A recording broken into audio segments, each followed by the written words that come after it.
All right, so let me just run down shit. I'm going to run down the whole page before we don't get to this shit. All right. Okay. So nuts. Any nuts that you use, you could boil for 2 hours for this bath. For almond, to become more lovable and loving in the physical world and the spiritual world. In the spiritual world, to become more loving and more light, boil almonds for 2 hours, sit your ass in the tub for a half an hour. Hazelnut opens the pineal. Boil hazelnut for 2 hours to open up your pineal. Nutmeg, to have power over others. So if you're losing ground in some situation on earth or whatever, or to have power over spirits. Nutmeg. Boil nutmeg for 2 hours, sit your ass in the tub. Pecans. Pecans belong to Oshun. To make yourself more attractive to the spirit world or even to the physical world, boil pecans. But before you boil the pecans, you should get some real copper, sit them on copper. Walnuts. If you have bad relationships that you want to forget, boil walnuts, sit in the bathtub for a half an hour. Remember, boil all the nuts for 2 hours to open up that goddamn frequency in the nut. For bad relationships, use the nut. Herb baths.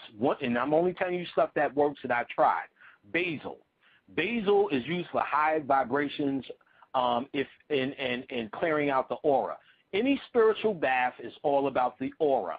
The spiritual bath does not clean your funky ass. Ivory cleans your funky ass, if you will, or Dove.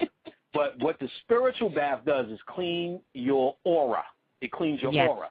So it's all about cleaning your aura. So basil is good to up your vibrations. It's not good or evil. It's not good or evil. It's not good or evil. It's not good or evil in terms of the devil versus God. Is low and high vibrations. So we're talking about low and high vibrations. So basil is good for high vibrations. Bay leaf is good for protection. Protection not because something's trying to get you, but protection from the same low vibrations. Hyssop, right. HYSSOP, is the stripper of bad energy. Don't stay in that bath long, about 10 minutes. It will get away from headaches. Lettuce, which is connected to Osiris. You put lettuce in the bathtub. Wash yourself with the lettuce leaves, clarity and calm. Mint is for sweet vibrations. It will cheer up your mood. Parsley, very key, is for wealth. It repels vampires when you add goat's milk. Goat's milk and parsley in a bath. Wash yourself with that, blah, blah, blah. Repels that vampiric energy. Vampiric energy is when you feel drained. Somebody may put that vampiric energy on your ass and you feel drained. White roses. 8 white roses will keep your aura strong. And, love it. Right. And rosemary,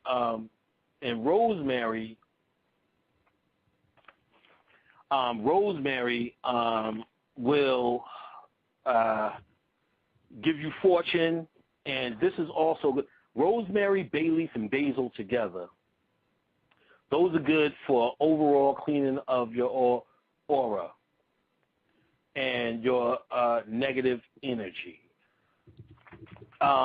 It is overall good for that. So rosemary, basil, and bay leaf will actually do that. Ocean water. Ocean water, if you get ocean water, you can get it at Botanicas. It clears all forms of negativity. River water, it's like the lifeblood of the earth. Anything you use river water with will add life to your ritual. Lake water. Lake water is basically dead water, and you want to use it for stability. Anything you're trying to keep, you want to use lake water on it. Rainwater represents birth and fertility, new things. The water that you get in May is the best water to get. That's spring water, and spring water itself is for psychic vibrations. So you can use spring water for the psychic vibrations. All right, is that cool? Is that enough info? I still got more. Yes. Oh, yes, but we can definitely use more. Here's a question, Brother Panic. Someone asked, a question came in, can you use essential oils with this? You want to speak on that? I use a lot of the essential oils, but can you let them know how they can kind of cross them over? Yes. Essential oils are supposedly, the ones who are selling them are made from the oil. Most of the oils are made from the flowers. So what they do with essential oils are they're saying instead of synthetic oil, they're using the flower and mixing it with a base oil. And the essence of the flower is in the oil, therefore it's now an essential oil. Absolutely. Oils from A to Z by Patricia Solomon, I believe. Patricia Solomon, or I think that's her name. But either way, if you go back to the book show where I document all the books, I document her book there, and she not only tells you the frequency of all oils, and Scott Cunningham also tells you the frequency of these oils too.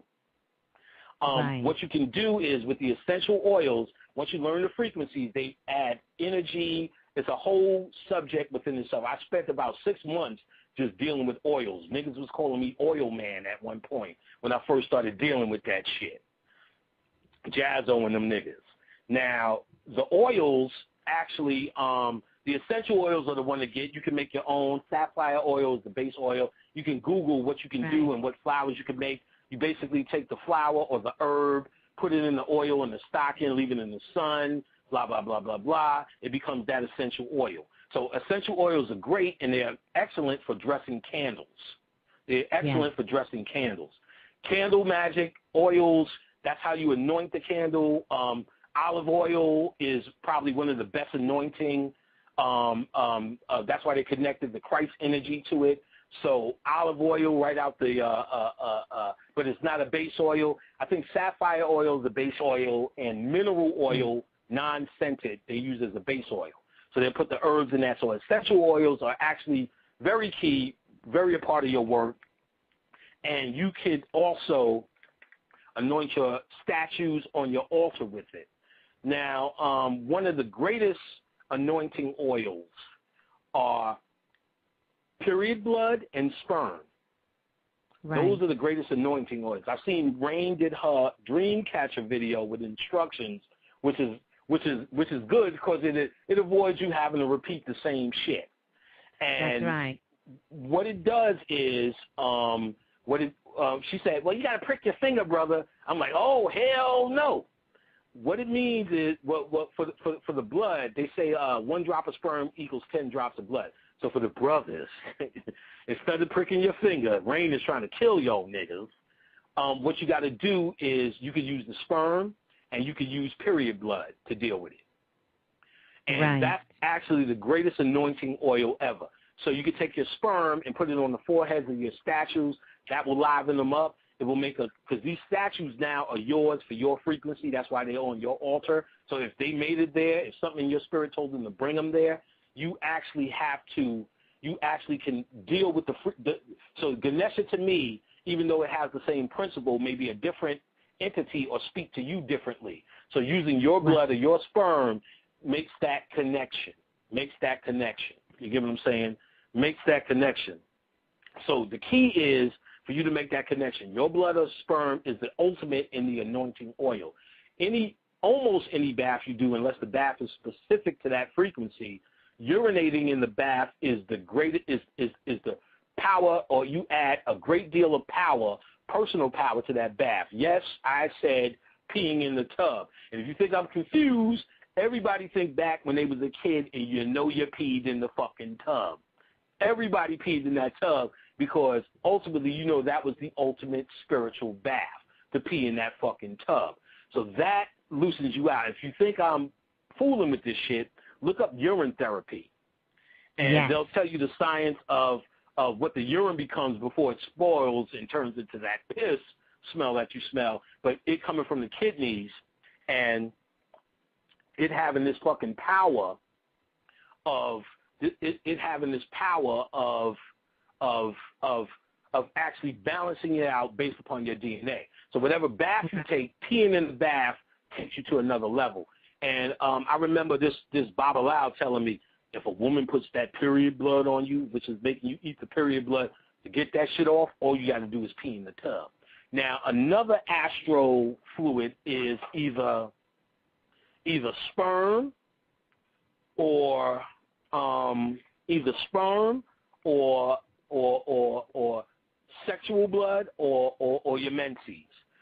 So if you're on your menses, that's probably be your most powerful. Before you go to sleep, take a dip and put it on your pineal gland. The same thing I'm going to ask you to do with that belladonna. Put it on your pineal gland. Now, what this does is it will open you up or open the pineal gland up. You got to remember, these things have crystals in it. It will start to the same concept when you put the crystals under your bed to get in that frequency, the menses of the sperm will do that. So that's probably one of the most powerful things you could do for astral dreaming.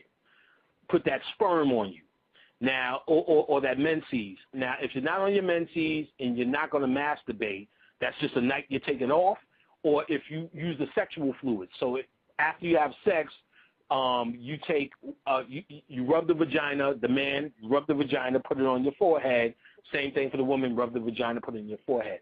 You will have lucid dreams, guaranteed, based upon that shit.